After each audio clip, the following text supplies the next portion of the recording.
No ar, Altiora Jornal. Olá, boa noite. Segunda-feira, 22 de fevereiro. 3 pessoas morreram na madrugada de sábado para domingo em Atibaia, na enxurrada que empurrou um carro para dentro de um córrego. Prefeito de Atibaia tem pedido negado para permanecer no cargo pelo Superior Tribunal de Justiça devido ao caso do aluguel do prédio do Fórum da cidade. Universidade São Francisco, em Bragança Paulista, concede o título de doutor honoris causa a Ricardo Lewandowski, presidente do Supremo Tribunal Federal. E o Bragantino empata com a Portuguesa na última sexta-feira e volta à liderança da Série A2. Essas e outras informações você confere a partir de agora no Altiora Jornal. O prefeito de Atibaia, Saulo Pedroso de Souza, teve o pedido negado para permanecer no cargo pelo Superior Tribunal de Justiça. No início deste mês, o prefeito foi afastado pelo TJ devido ao caso do aluguel do prédio do Fórum da cidade. O STJ negou o pedido do prefeito do PSB. O acórdão foi publicado na tarde de sexta-feira. Como ainda não havia sido notificado pela Justiça da decisão, até a última informação recebida no fechamento desta edição, Saulo Pedroso de Souza continua no cargo. O prefeito é acusado de superfaturamento no aluguel do novo prédio do Fórum, que está sendo pago pela Prefeitura. O Tribunal de Justiça determinou no dia 2 deste mês o seu afastamento do cargo. A notificação do afastamento deve chegar nos próximos dias. No lugar dele deve assumir o vice-prefeito Marinui do PROS. A Prefeitura de Atibaia informou que não houve notificação sobre o afastamento do prefeito. Sobre a liminar, na tarde de sexta-feira, ainda cabe recurso. A nota diz também que o prefeito está confiante que irá reverter a situação. Saulo Pedroso está colaborando e sempre esteve à disposição da Justiça. 3 pessoas morreram na madrugada de sábado para domingo em Atibaia, na enxurrada que empurrou um carro para dentro de um córrego devido às fortes chuvas que caíram na cidade.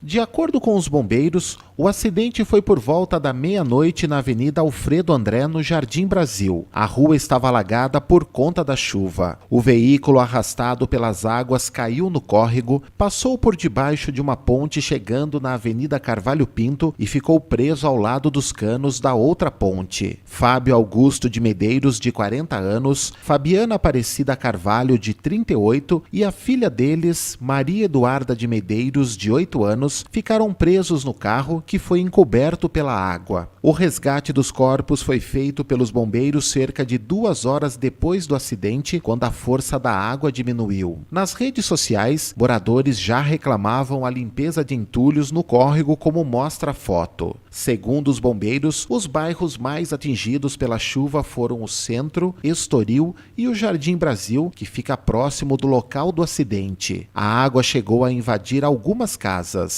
A Prefeitura de Atibaia e a Defesa Civil fizeram atendimento às famílias atingidas, como a distribuição de colchões, kits de limpeza, cesta básica, água potável e outros itens. Também foi feita a limpeza das áreas atingidas. Durante 50 minutos, a Defesa Civil registrou a metade do volume de água esperado para todo o mês de fevereiro e também realizou atendimentos em outras regiões da cidade, como no Jardim dos Pinheiros. Nos outros locais não houve registro de famílias atingidas. No centro de convenções, no Retiro das Fontes, a árvore na entrada da área externa não suportou e caiu.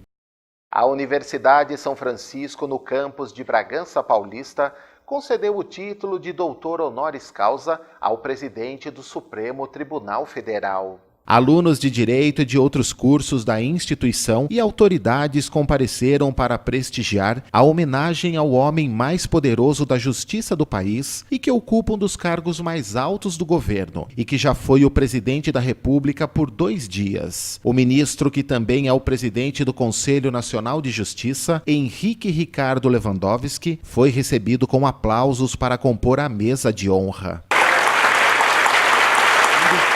O hino nacional brasileiro foi executado e o primeiro a discursar foi o chanceler da USF, o Frei Fidêncio Van Boemel. O reitor da universidade, professor Joel Alves de Souza Júnior, fez o pronunciamento em saudação ao homenageado. A leitura do parecer de concessão do título foi feita pelo conselheiro Frei Tiago Hayakawa, até que o reitor entregou o título ao ministro Lewandowski e foi assinado o livro da cerimônia.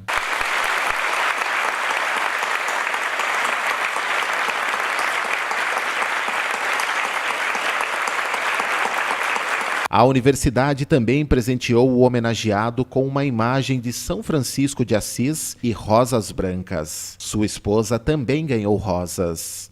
É preciso recuperar exatamente esta visão crítica para que se possa agregar à visão científica do mundo uma visão axiológica, que é uma visão que é repleta ou informada por valores e princípios fundamentais.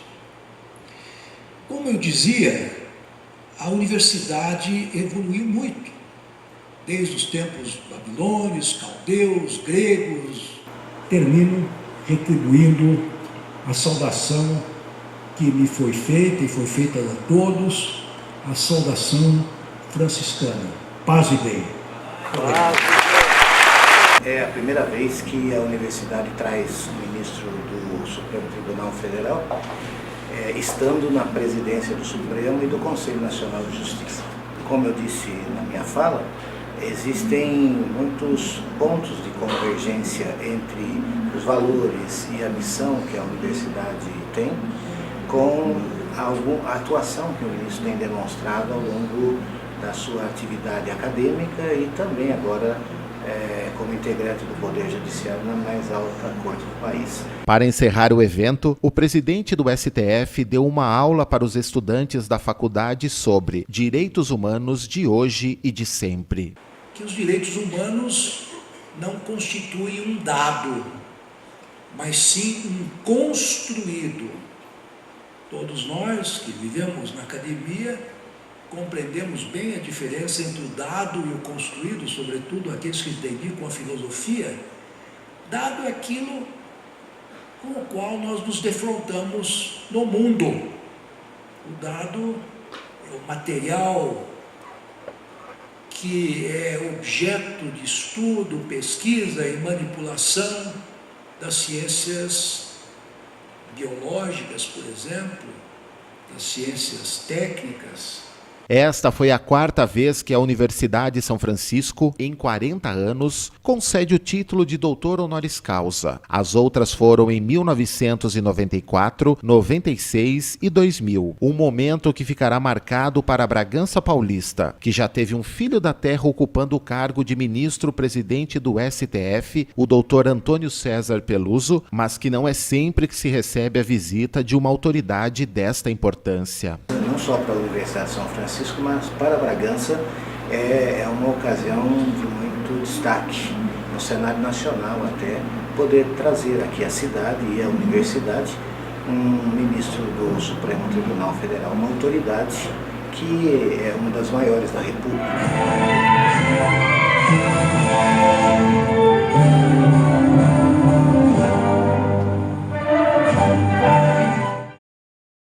A Câmara de Bragança Paulista também recebeu na última quinta-feira o ministro dos Transportes. O ministro Antônio Carlos Rodrigues, em visita oficial, anunciou o projeto de novas obras viárias para a cidade e a região. Serão 2 projetos executivos com investimento de quase 15 milhões de reais. A primeira é a construção do trevo no quilômetro 25,8 entre Bragança e Atibaia. A segunda é a construção de 3,7 quilômetros de faixas adicionais entre o quilômetro 21,8 e o 21,5 bloqueio da pista sul da rodovia Fernão Dias, sentido Bragança-São Paulo, conta o ministro. Luciano de Assis, gerente de fiscalização e controle operacional de rodovias da Agência Nacional de Transportes Terrestres, deu mais detalhes das obras e disse que o projeto já é entendido como obra e que já foram vencidas as etapas de projeto funcional e de análise de viabilidade, e que a concessionária que administra a rodovia está para entregar o projeto executivo do trevo em março e das faixas adicionais em maio. A agência tem mais 60 dias para analisar os projetos e, vencida esta etapa, dá-se a autorização de início da obra. A previsão para o início efetivo do trevo é para o segundo semestre de 2016, já as faixas adicionais para o primeiro semestre de 2017. O ministro também solicitou ao diretor superintendente da concessionária que administra a rodovia Fernão Dias, Elvésio Tan, que anunciasse as propostas relativas ao trevo do quilômetro 22, principal entrada de Bragança. O diretor disse que o Ministério dos Transportes e a ANTT solicitaram à concessionária que realizasse estudos e apresentassem uma proposta para fazer uma adequação ao trevo para dar melhor qualidade ao acesso. A visita também foi marcada pelo descerramento de uma placa comemorativa que marca o momento. É a segunda vez que o ministro visita oficialmente a Câmara de Bragança. A primeira aconteceu em 1996 com o então ministro do Exército Zenildo de Lucena. Estiveram presentes na solenidade desta semana vereadores de Bragança Paulista e Atibaia, a vice-prefeita de Bragança, professor Huguete Teodoro, entre outras autoridades.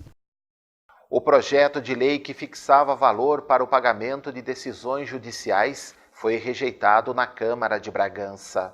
Na terça-feira, os vereadores rejeitaram um projeto de lei de autoria do Poder Executivo que fixava o valor para pagamentos de obrigações de pequeno valor decorrentes de decisões judiciais transitadas em julgado. A votação teve 17 votos contrário e 1 a favor. A intenção era mudar o valor máximo a ser pago por meio de requisição de pequeno valor, que atualmente chega a R$ 26.400, indo para R$ 5.189,82.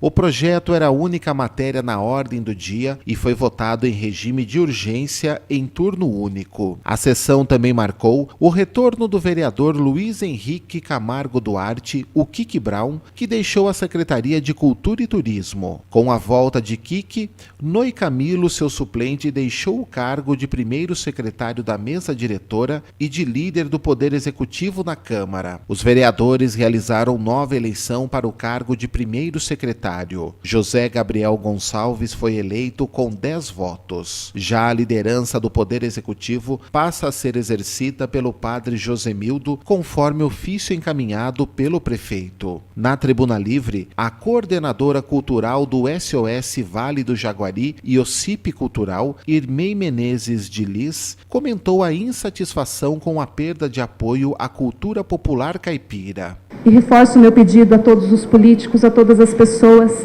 que olhem com carinho, olhem com respeito para a nossa cultura. Então eu peço respeito, peço carinho para todos vocês. A principal prestação de contas que eu e que todos nós fazemos é aqui, ó, é para Deus. Obrigada. A próxima sessão será na terça-feira, às 16h. Confira também o que está na pauta da sessão da Câmara desta terça. O projeto de lei que denomina como João Bueno de Oliveira o João Pulica a via pública conhecida como BGP 444 no Guaripocaba, e os projetos de lei 4 e 5/2016, que tratam da Convenção Coletiva de Trabalho dos Servidores Públicos da Câmara, que passou a ter database em 1º de março. Na Tribuna Livre está prevista a participação do médico José Rolando Rivera Oliva para falar sobre a UPA Vila Davi. A sessão é nesta terça-feira, às 16h, é aberta à população e pode ser vista pela internet no site câmarabp.sp.gov.br. Daqui a pouco, Fique atento para as interdições de ruas em Bragança Paulista que continuam. E mais, confira a previsão do tempo para terça-feira. É em minutos.